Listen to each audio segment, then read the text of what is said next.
પણ કેમ કહી શકશું? એમણે શું શબ્દ વાપરો? ભેખ. તમે એક એક શબ્દ આના પર તો બહુ બોલી શકે, આપણી પાસે સમય નથી. ભેખ એટલે સાધુઓ, ભગવાધારી, પંડિતો, યોગીઓ, યતિઓ, સંન્યાસીઓ, તપસ્વીઓ, આટલાના નામ લીધા. ત્યાં મને રહેવાનું પ્યારું લાગે છે એટલું તો કીધું, પણ શું કહ્યું? ભેખ પંડિત પિયર મારું રે. એ મારું પિયરિયું છે ભાઈ, સાસરિયું નહીં, પિયર છે મારું. એનો પહેલો અર્થ શું? પિયરમાં છોકરી હોય ને એ બિંદાસ હોય, સાસરિયામાં રિસ્ટ્રિક્શન હોય. હસવા, બોલવા, હરવા, ફરવા, પગે ચાલવું, ઉમરો ઠેકવો, આ તે બધું. અને ઘરે આખા ગામમાં ગમે ત્યાં દીકરીને કઈ બંધન લાજ કાઢવાની હોય. ગમે તેમ છલાંગ મારે તો દીકરી ઘરમાં, પિયરિયામાં તો કેવી ખુશમાં ઉગાડે, માથે બળે, ગમે તેમ ખુલ્લે મને મોકળાશથી, બિંદાસથી, મોજથી દીકરી પિયરમાં હોય. એમાં સાધુઓમાં માયા કે છે અમારે બહુ મોજ હોય છે, ખુલ્લા બિંદાસ, અમારે કોઈ રિસ્ટ્રિક્શન નહીં. બસ મોજ પડી જાય. અમે જેમ કોઈ એને પેલી ઓલાને દીકરીને કોઈ લાજ શરમ ત્યાં ન હોય એમ અહીંયા અમને છે ને મજા પડી જાય. આ પિયરિયું છે અમારું, અહીંયા અમારે બંધન નહીં કોઈ. મોજ કરવાનું મન એટલું જેટલું થયેલો, હરો ફરો, કૂદો ફરો, કોઈ રોકનાર જ નહીં. કેવું લાગે છે? સાચું કે નહીં? હા, સાચું છે એમ. અને બીજું, ગ્રહસ્થો છે ને પાપ કરે કરે ને તો રિટેલ કરે, છૂટક. અને સાધુઓ છે ને એ પાપ કરે ને જથ્થાબંધ, હોલસેલ. એને બધું એ ધનમાં પડે તો પછી હોલસેલ, સ્ત્રીઓ પાછળ પડે તો હોલસેલ, જથ્થાબંધ. તમે કરી કરી રિટેલ કેટલું કરો? ના કેમ ભાઈ? આ ખોટી વાત છે હે? જથ્થાબંધ એમ. એનું માન હોય, તમારું માન કેટલું? આના માનને કોઈ તમારે કેવું માન હોય તમારે જોવા, કેવી આમ સલાહ. અને દુનિયામાં તો માન આપનારા હોય તો લાજ શરમે માન કરવું પડે, સલામ કરવી પડે, રાજનેતા હોય, મોટો હોય. અને આ તો આદરથી કેવા વેચાઈ જાય ત્યાં સુધીને માન, કેવો સન્માન એમ. ઓછું માયાને કેવો ધરો થાય? રિટેલમાં શું હાથ નાખવો? એટલે 64 પદીમાં નિષ્કુળાન સામે લખ્યું, ઝીણા જાલવામાં નહીં જસરે, માટે જોશે મોટા મોટા રે. ઝીણા ઝીણાને હું મારે પકડીને કરવા? મોટા મોટા મેંગલને ન પકડું, હોલસેલ વેપાર થાય. એટલે સાધુઓ, પંડિતો, વિદ્વાનો આ બધા જે છે ને એમાં માયા કે મારે વેપાર હોલસેલ થાય. એનું કારણ તમે એકલા એકલા પાપ કરો, એકલ દોકલ, બે પાંચ જણા થોડું. આ શું થાય? આ હોલસેલ એટલે કેવો હોલસેલ કે એની પાછળ પાછળ હજારો અને લાખો માણસો હોય. એકને પકડે કેટલા પકડાઈ જાય? ગુરુ હોય એ જે કરે એમ ચેલા પાછળ હજારો લાખોની સંખ્યામાં કરે. એટલે આ એક જાય નરકે, એની હારે ઢોલ વગાડતા લાખો જાય. થઈ ગયું હોલસેલ. એટલે આ માયા નહીં ફાવે. આને એકને પકડી ગયો એટલે એ બસ પછી એની પાસે બધા એમ જ ચાલ્યા જાય. અને ગુરુએ કીધું વેદ વાક્ય એની આગળ પાણી ભરે, વેદવાણી ગુરુવાણી આગળ પાણી ભરે. અમારા ગુરુ કીધું, અમારા ગુરુ એ નહીં જોવાનું, ગુરુ કીધું. તમે થોડુંક આમ વાઇડ તમે વિચારો તમે. એટલે એકને પકડે તો હજારો લાખોની સંખ્યામાં એના અનુયાયીઓ થાય, અને બધા અનુયાયીઓ પછી માયાની જાળમાં ફસાઈ જાય. હા, એવું છે. એટલે માયાને એ ફાવે છે. અને ત્રીજી વાત બહુ સરસ, પિયર છે. પિયરમાં દીકરીનો જન્મ થાય. માયાનો જન્મ ભેખમાં થાય, સાધુઓમાં જ થાય. તમને શું આવડે? તમે તો સાસરિયું છો માયાનું. પિયર આ છે, દીકરીનો જન્મ પિયરમાં થાય ને. એ માયાનો જન્મ સાધુઓમાં, પંડિતોમાં, યોગીઓમાં, યતિઓમાં, સંન્યાસીઓ, તપસ્વીઓમાં, ત્યાંથી માયાનો જન્મ થાય. એટલે પિયરું. મને તો એટલો બધો આમ સલામ 3 વાર મારવાનું મન થયું નિષ્કુળાનંદ સ્વામીને. મેં કીધું આપણે પિયર શબ્દ મૂકીને કમાલ કરી નાખી. તમને આશ્ચર્ય થઈ છે કે સાધુ સંન્યાસીઓ એમાંથી ત્યાં માયાનો જન્મ થાય. હા, ત્યાં જ થાય. જો પંડિત હોય, વિદ્વાન હોય, સાધુ હોય, સંન્યાસી હોય, તપસ્વી હોય, યોગી હોય, બરાબર. એમ ત્યાં માયાનો કેમ જન્મ થાય. મારે ઘણું બધું કહેવાનું મન છે પણ જાજુ નહીં કહું. પણ જો નામ દેવા એવા છે પણ નામ નહીં દઉં. નહીં ધરો છે માયામાંથી મારામારી થાય પાછી. એવું છે ખરેખર. આ બહુ અદભુત છે અને જે સમજાય છે કઈ નથી શકાતું. Deep thinking. થોડો થોડો ઈશારામાં કહી દઈએ. આ બધા જે ગણાવ્યા ને એ શું કરે, શાસ્ત્રો હોય ને એને થોડા અર્થ ફેરવે અને ફેરવીને નવી વિચારધારા લાવે.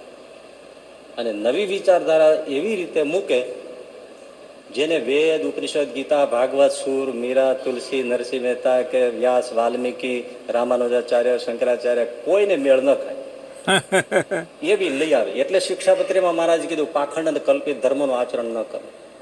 એવું લઈ આવે અને તમને બધાને ગળે જ ઉતરી જાય. એટલે એને માયાનો જન્મ થયો. જો નરકમાં જવાનો રસ્તો તૈયાર કરી દીધો. માયાના પકડમાં તમે છૂટા હોય તો હલવાઈ જવાની જાળી નાખી દીધી. માછલીઓને પકડવાની જાળ નાખે ને એમાં એને વૈચારિક શાસ્ત્રોને આમથી આમ ફેરવે, એના અર્થોને. આજે ઘણા છે એવા પંથોની તો કોઈ હિસાબ નથી.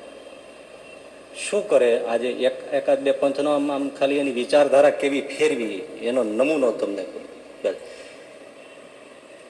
કોઈને કે ભાગવત ગીતા શાસ્ત્ર ને બધું સમજતા જ ક્યાં આવડે છે.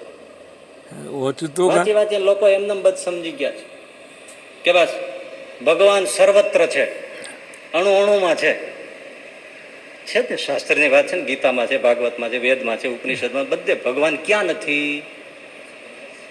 અણુ અણુમાં છે. ખોટું કામ કરી લોકો નહીં જોવા મળતા. જીવ પ્રાણી માત્રના હૃદયમાં છે. હૃદય અર્જુન તિષ્ઠતિ. બધા જીવ પ્રાણીના હૃદયમાં બેઠો છે. અણુ અણુમાં કોઈ કણ ખાલી નથી જ્યાં ભગવાન બધે છે. આ સનાતન સત્ય તાત્વિક વાત છે. હકીકત સિદ્ધાંત સત્ય સિદ્ધાંત છે. તો એમાંથી ફેરવીને શું વાત લાવે? બહુ પ્રચલિત છે અને લાખોની સંખ્યામાં અનુયાયીઓ છે. શું ભગવાન સર્વત્ર છે જ નહીં. અને માનનારા છે ને, જો વિચારધારા મૂકી ભગવાન સર્વત્ર હોય જ નહીં, પણ કોઈને સમજતા જ નથી આવડતું.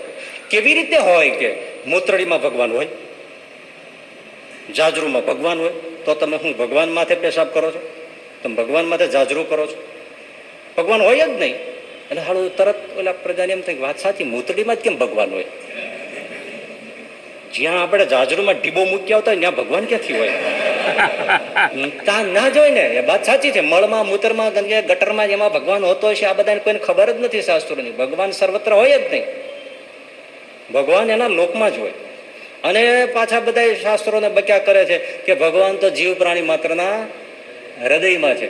હૃદયમાં ભગવાન હોય તો આટલા બધા માણસ પાપ કરે, આવો ક્રૂર થાય, આવી હિંસા કરે, આવા વ્યભિચાર કરે, આવા દુરાચાર કરે, ન કરવાના કામ જોઈ ન શકાય, સાંભળી ન શકાય એવા પાપ માણસ કરે છે. જો ભગવાન હૈયામાં હોય તો થઈ શકતા હશે?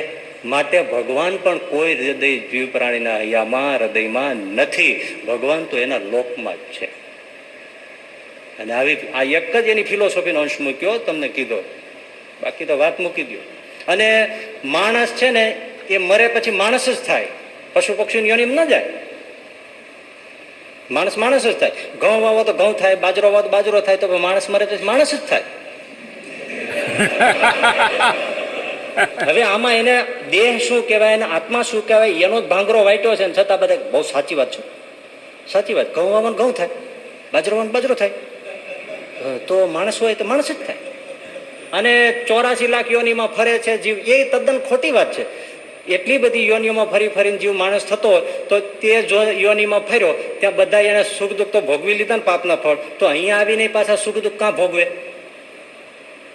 ત્યાં બધે તો ભોગવાઈ ગયું. પાછું અહીંયા આવીને તો બધા સુખમાં જ હોવા જોઈએ ને. એટલે કોઈ ક્યાંય જાતો નથી. માણસ માણસ જ થાય છે.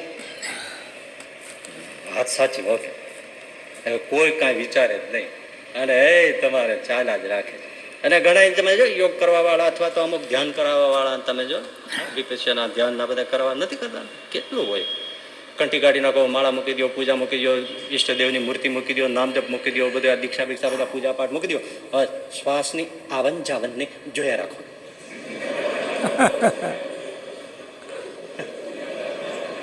શ્વાસ અંદર લો, જો ઊંડે સુધી જોવો, ક્યાં સુધી ઊંડે સુધી જોવો?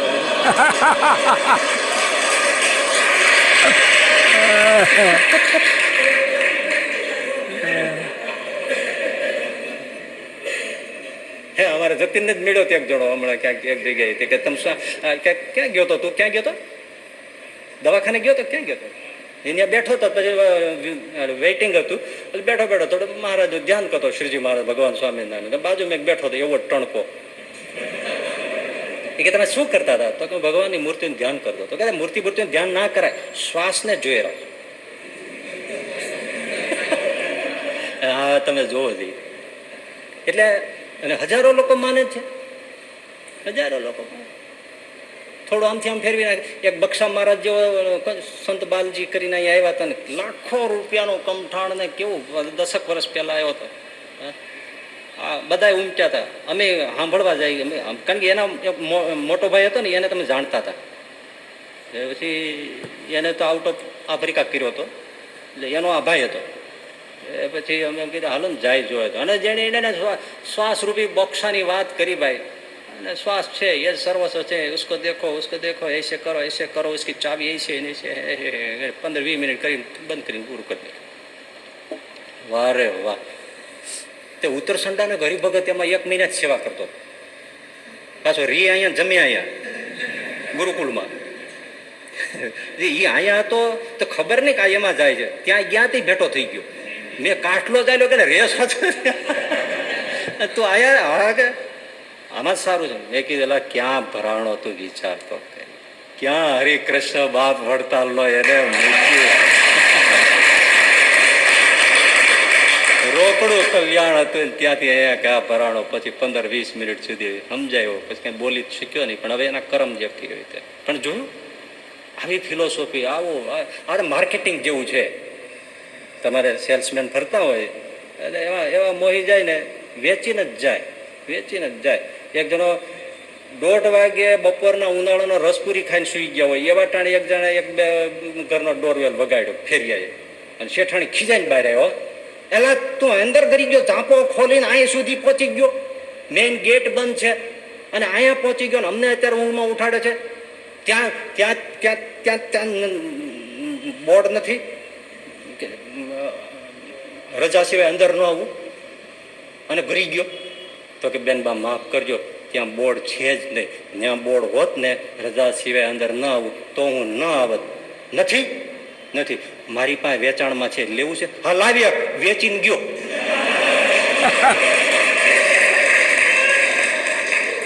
આને કહેવાય સેલ્સમેન, આને કહેવાય માર્કેટિંગ.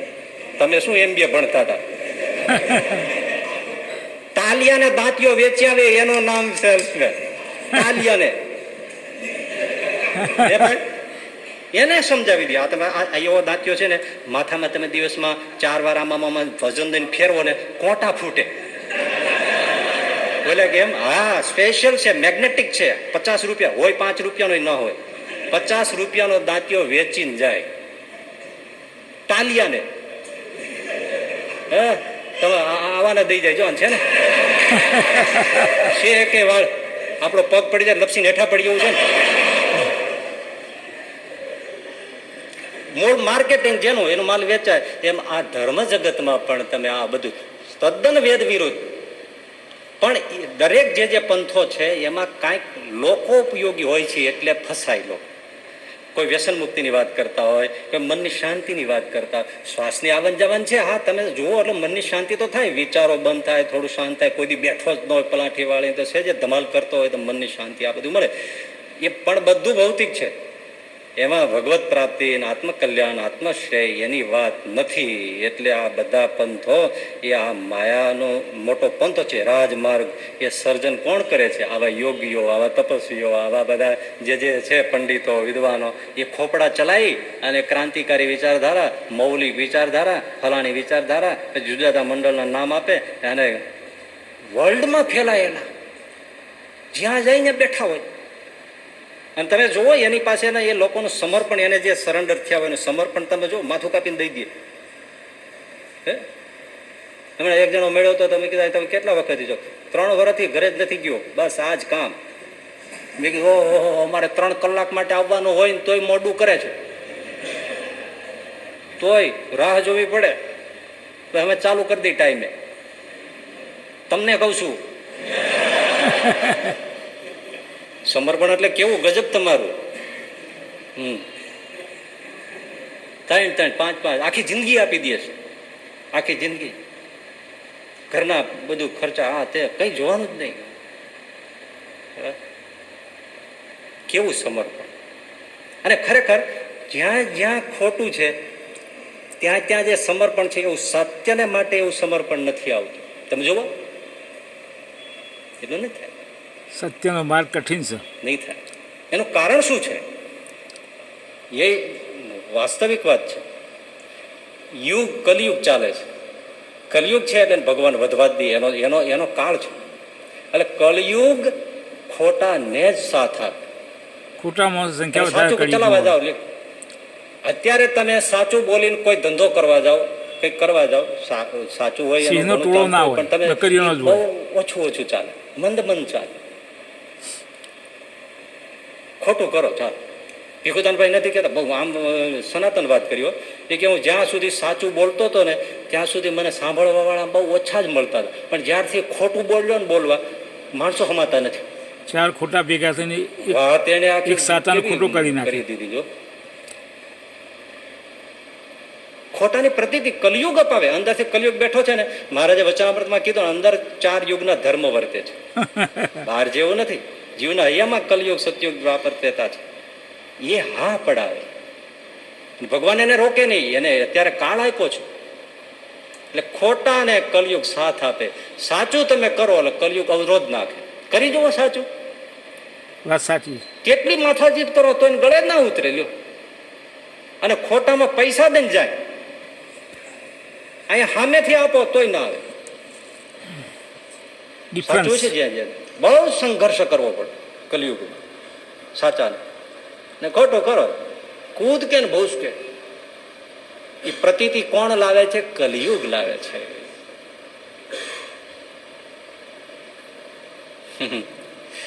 માયાના અને કલિયુગના દૂત હંમેશા ફરતા જ હોય છે. સેંકડોની સંખ્યામાં દૂત હોય, ફરતા જ હોય, ફરતા જ હોય. રામ રામ રહીમ. જ્યાં એવું લાગે તરત પાડી જ દે તમારે. અને કેવું હાવ રોકડું કલ્યાણ હોય એવું પરમ સત્ય, સનાતન વેદ સત્ય, અનુભૂત મહાપુરુષોનું સત્ય એ મૂકી અને પેલી બાજુ જતા રહે. અને એનું તાન જોજો તમે. બસમાં, ટ્રેનમાં, રિક્ષામાં, જ્યાં મળે ત્યાં તમારે બગીચાનો માળી પણ તમને એની ફિલોસોફી કહે. અને આપણે આ સાચું હોય એનો 20 વર્ષથી સત્સંગી કે સાધુ હોય તો એની વાત એને કરતા નહીં આવડે. શું કે છે? અમે સેવા કરી જાણીએ, અમને બીજી કંઈ ખબર ન પડે.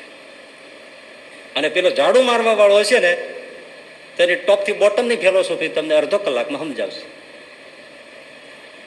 કેવા ટ્રેન્ડ હોય અને કેટલો આમ ગુમાનથી બોલતો, છોડે નહીં.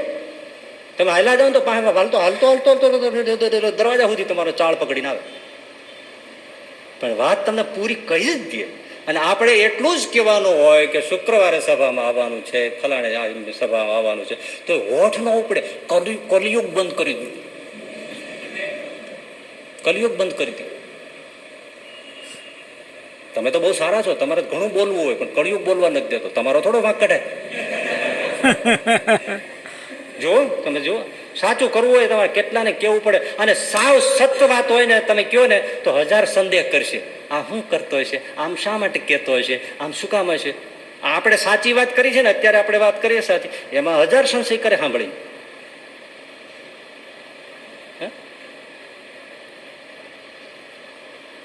ક્યાં શું કે ખબર છે? ઘણા મને એવા કોકો મળતા એને ભાઈ કોઈ પૂછતું નથી ને એટલે આવી વાતો કરે. લે હાલે, હવે આને ક્યાં જવું?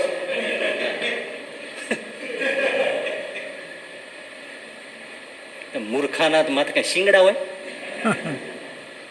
પણ કલિયુગ બધું આ કલિયુગ કરે.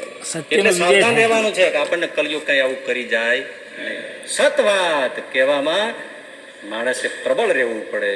એને સમર્પિત થવાની વાત છે. ન કરી શકે કલયુગના અને માયાના દૂત સત્ય જ ભગવાન, વાત સાંભળજો. ભગવાન જ સત્ય. બહુ જ માર્મિક છે, પણ હવે એ તમારું અમુક વાતો આપણને કહેવામાં તમારું લેવલ નાનું પડતું હોય, આ બધી ઘણી વાતો હોય છે. તે દૂતો ફરતા હોય ને એ લગભગ કામ તો પાડી જ દે, પણ ક્યાંક એને મુશ્કેલી પડે ને તો તરત દોડતા દોડતા માલિક કલયુગ પાસે દોડે અને સલાહ લે કે હવે શું કરવું. એવી રીતે દૂતો એકવાર અટવાયા એટલે દોડતા દોડતા કલયુગ પાસે ગયા અને કીધું કેમ ગભરાઈ ગયા? અરે માલિક, તમે વાત તો સાંભળો, હવે આપણે નાઈ નાખવાનું, પૃથ્વી ઉપરથી આપણે નાઈ નાખવાનું, હવે આપણે લબાચા બાંધી બિસ્તરા પોટલા લઈને આપણે ઘરે ભાગી જવાનું. કેમ? શું થયું? અરે પૃથ્વી ઉપર સમજો ને, ભારતમાં એક વ્યક્તિ છે, મોટા મહાત્મા છે, અને એને સત્યબોધ પ્રાપ્ત થઈ ગયો છે. એન્લાઇટનમેન્ટ પુરુષ થઈ ગયા, પ્રબુદ્ધ પુરુષ થઈ ગયા, સત્યની પ્રાપ્તિ થઈ ગઈ છે. હવે એનો પ્રકાશ, સ્વયંને સત્યની પ્રકાશની જ્ઞાનની બોધની અનુભૂતિ, હવે એ લોકોમાંથી અજ્ઞાન હરી લે અને લોકો એને અનુસરવા માંડે, તો આપણામાં કોણ ફસાય? કોણ ખોટે માર્ગે જાય? હવે આપણે તો નાઈ નાખવાનું. હવે એ તો કઈ હમણાં તો મરે નહીં, એટલે એનું કામ પૂરું કર્યા વગર રહેશે નહીં. અને એ તો મહાત્મા પ્રબુદ્ધ થઈ ગયા, જ્ઞાનની જ્યોતિ જળ જળ જળ જળ જળ જળ જળાટ છે. કલયુગ એવું ખડખડાટ છે કે જરાય મૂંઝાવાની જરૂર નથી. સાંભળજો, કલયુગ કે જરાય મૂંઝાવાની જરૂર નથી. તો તમે લોકો જ એના અનુયાયીઓના ટોળામાં ભળી જાઓ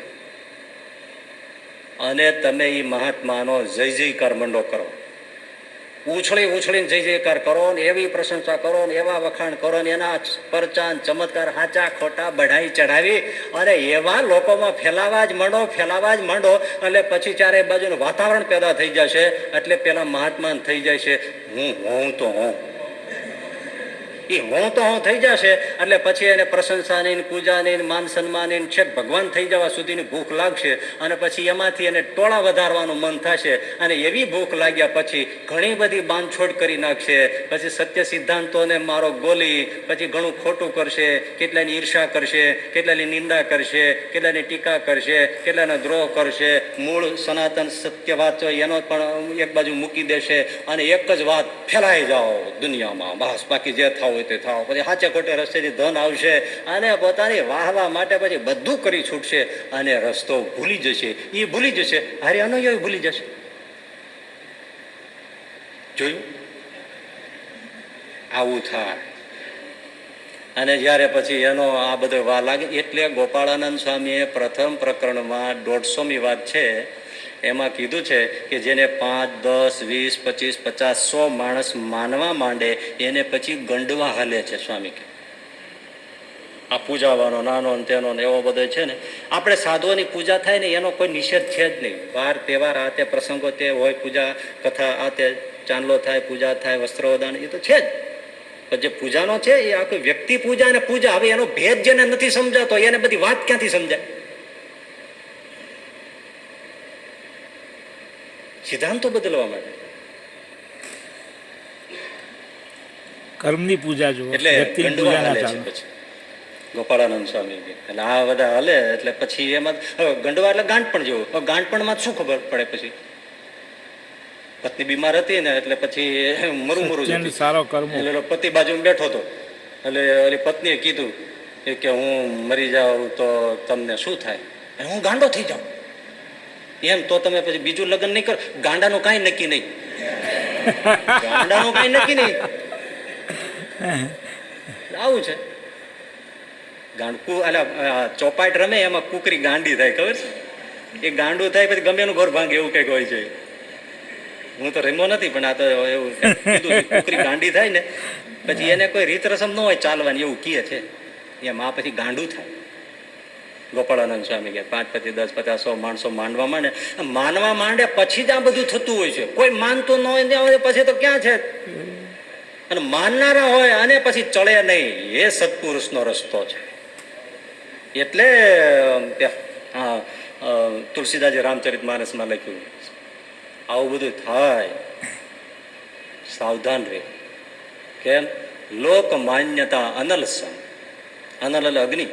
લોકો માને પૂજે આ બધું છે ને એ અગ્નિ સમાન છે. બાળીને ભસ્મ કરી દે આપણી સાધનાઓ અને ભજનને, આપણી સતને, આપણા બાળીને ભસ્મ કરી દે.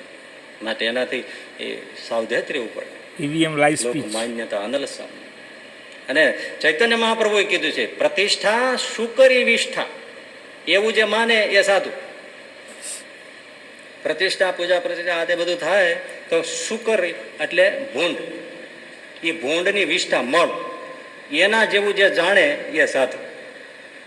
ગજબ છે ને, તો ચૈતન્ય મહાપ્રભુના વચનો છે. પણ જ્યારે આ એક પ્રકારનો વાવ ઉપડી જાય છે ને, વાહવાનો બધું બે કરોડની ગાડી ફેલાવાનો વાર લાગી જાય, પછી બીજું જોવે દે, ગમે તેમ આપણો ટોળો મોટો કરી નાખો. અને ભાઈ એનો નશો એના અનુયાયીને પણ ચડે અંધભક્તો. કે અમારે કઈ ઓછા નથી એમ, એટલે એને એનું હોય. બહુ છે. ઘણા લોકો બહુ સર્વોપરીની વાત કરે ને એની પાછળનો ઈરાદો શું હોય ખબર છે? અમે સર્વોપરી છીએ, અમે સર્વોપરી છીએ. એટલે આ એક વળગણ આવી જાય ને એટલે પછી જે આ શંકરાચાર્ય લખ્યું ને એ શ્લોક હું અહીંયા જોડી દઉં છું. દિનમપી રજની સાયં પ્રાત શિશિર વસંતો પુનરાયાત કાલ ક્રીડતી ગચ્છત્યાશ આયુ તદપી ન મુંચત્યાશા વાયુ. જો વાયુ લખ્યો, વાયુ એટલે વા ગંડવા. બસ પછી એમાં જ દિવસ જાય ને સાંજ થાય, સવાર થાય ને રાત પડે, ઋતુઓ આવે, ઋતુઓ બદલે, દિવસો જાય, મહિનાઓ જાય, ઋતુઓ જાય, વર્ષો જાય. એવી રીતે કાળ એની સાથે ક્રીડા કરે છે. જો કાલ એટલે સમય ને કાલ એટલે કલયુગ એને રમાડે છે, અને એમાં જ પછી એની આયુષ્ય નીકળી જાય છે. પણ ઓલો આશારૂપું વાયુ છે એ જતો નથી. તો પછી કોઈને એમ થાય કે મારો બધા સાધુ આવા બધાને આવું જ હોય ના, એવું નથી. સત્તાનો શોખ. બે વાત બહુ સમજવાની, સમજતાની નહીતર મોત થશે. સાવધાન રહેવું પડે, સાવધાન રહેવું પડે.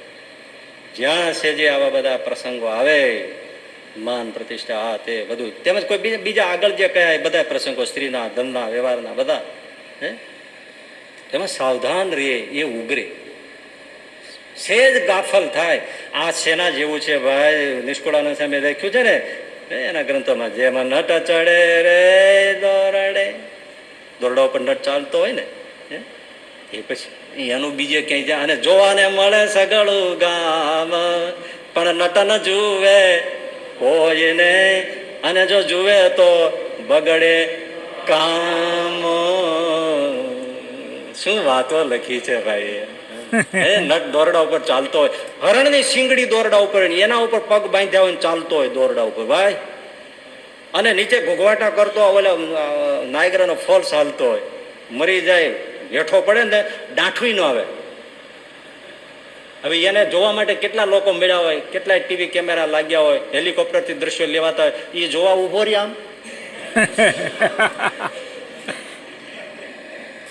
કદાચ એ સહેલો હશે, પણ આ માર્ગે ચાલ્યા પછી માયના પેચમાં ના આવવું ને એનાથી પણ અઘરું છે. આ બધું આ વસ્તુઓ મળે, ઢગલા મંડે થવા. ગુણાતીતાનંદ સંગે રોજ બરફીની માટીલો ઠલવાય તો મન કેમ રીએ? એમ દરેક વસ્તુ રૂપિયાના, સોનાના, ગોપાળાનંદ સાહેબ એની વાત લખીને પણ મહારાજે કહી રોજ ઢગલા થાય, રૂપાન સ્ત્રીઓનો યોગ થાય. તો આજે આપણા સત્સંગમાં ઉતરતો હોય એવા રે કે ન રે એનો પણ સંશય છે. ત્યારે આ બધાને તો નિર્સંશય જ થઈને ફરે. કાંઈ પણ એવું કરો ને તો કે ત્યાં સ્વામી હોતા જ નથી, મહારાજ જ બેઠા હોય છે. લે ગંડવાન જ કઈ હદ હોય? તમને ત્યાં સ્વામી બેઠેલા દેખાય, ત્યાં સ્વામી હોતા જ નથી, મહારાજ જ હોય છે. પણ આ કલયુગ હા પડાવે. એને ખબર નથી કે જતા જતા તમે સંપ્રદાયને ક્યાં લઈ જવા માંગશો. અને મને મારે કઈ એમાં કોઈની ગાદીમાં ચડી બેસવાનું છે, હું આ વાતો કરીને કે મારે લઈ લેવાનું છે કઈ? હું તો જે છે એ કહું છું.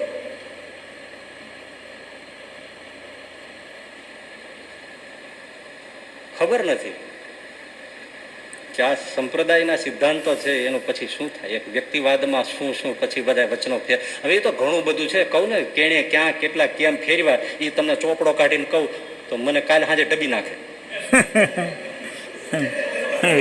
ઈડી જેવું. આમ છે એટલે વાતો કરી એટલે ઈ લોકો વાતો કરતા ત્યારે એમ જ માનતા જ્યાં શાસ્ત્રને અમે ગોળીને પી ગયા, ગોળીને છાશનું વલોણું કરીને ગોળીને પી ગયા છે. પણ તમે ક્યાં ક્યાં ભાંગરો વાંટ્યો છે? એ ભલે અમે અભણ હોય પણ આ સહજાનંદ ગુરુના પ્રતાપથી અમે કઈ હાલો કે અહીંયા છે આ વસ્તુ છે, આ લો જોવો જો કરો ફેરફાર લ્યો, હાલો લાવો મૂળ ઓરિજિનલ વસ્તુ તમને આપીએ લ્યો ને. પણ કબૂલ જ ના કરવું હોય, ગપ્પુ છે એમ કરી કાઢી નાખવું હોય એનો પછી કઈ નહીં. એક જણો કેમ કાશીએ ગયો બધા વિદ્વાનને જીતી આવ્યો. શાસ્ત્રીજી મહારાજ આ વાત કરે તો કે કેવી રીતે જીત્યા? એ જે કે હું એમાં ના જ પાડું. હવે જીતાઈ ગયા ને બધા, જે કે એમાં હું ના જ પાડું, બધાને જીતી લીધા. હવે એમ તમે કાંઈ ઓલું પેચમાં આવે એવું હોય તો તમે એ ગપ્પુ છે તો એમ કાંઈ હાલે. પણ ઈમાનદારને મધ્યસ્થી બનાવો અને શાસ્ત્રને વચાવવાની વાત મૂકો, ચાલો દૂધનું દૂધ ને પાણી થઈ જાય, ચોખ્ખું થઈ જાય. દુનિયાને છેતરવા હોય તો કોઈ વાંધો નથી ભાઈ. અને લોકોપયોગી હોય જ કાંઈ એટલે સમાજ એને હોય એટલી જરૂર હોય. જો જૈન ધર્મ છે બિલકુલ નિરીશ્વરવાદી છે, ઈશ્વરમાં માનતા જ નથી. કોઈ ભગવાન અનાદિ છે એવું એ જૈન માનતા જ નથી. અને ભગવાનને સર્વ કરતા છે એને આ જગત રચ્યું છે એને આશ્રય કલ્યાણ થાય છે એ જૈન માનતા જ નથી. છતાંય જૈન ધર્મની આવશ્યકતા છે. જૈન ધર્મ હતો તો આટલી જીવ હિંસા અટકી છે, જીવ દયા પાંગરી છે. લોકસભા, સંસદ સભા, વિધાનસભામાં વિરોધ પક્ષ જોઈએ જ નહીં તો શાસક પક્ષ ફીટી જાય. એટલે કુદરત પણ આ કરે છે. એ દાદાના દરબારમાં રે સામે જીવા ખાચર રાખે જ. એ રામ રૂપે આવે સાથે રાવણ રાખે જ. ભાઈ આ તો હર્ડલ્સ વાળી શું કે વિઘ્ન દોડ છે. વિઘ્ન તો મૂકે એને દોડમાંથી કૂદીને તમે નીકળી જાઓ એને એવોર્ડ મળે. પ્લેન રનવે બેઠું હોય એરપોર્ટ ઉપર પ્લેન પડ્યું હોય સેફ જ છે, ઉડે ત્યારે જ અનસેફ છે ને. પણ પ્લેન એના માટે નથી સર્જાયું કે ત્યાં સેફ પડ્યું રહે. જીવન છે, આ બધી વિઘ્નો છે સત્સંગમાં આવનારા, એમાંથી પાર કરવાના છે. બહુ મોટી વાત છે ભાઈ. એટલે માયાના પેચ છે આ બધા, સાવધાન રહેવું પડે. ઈવીએમના પીચ. એક જણો હતો ને એની પાસે મોટી જમીન જાયદાદ, મકાનો, ખોરડા, રોકડ, બાગ, બગીચા, બંગલા, બધું જાઓ જલાલી. પણ એને એવો વૈરાગ ચડી ગયો ને બધું છોડીને સાધુ થઈ જ જાય છે ને. ઘણા નથી થઈ જતા ભાઈ. ભાજન મહારાજા, ભરત મહારાજા શું કે એની પાસે જે હતું એક વીટીમાં નંગ પહેરતા છે ને એવું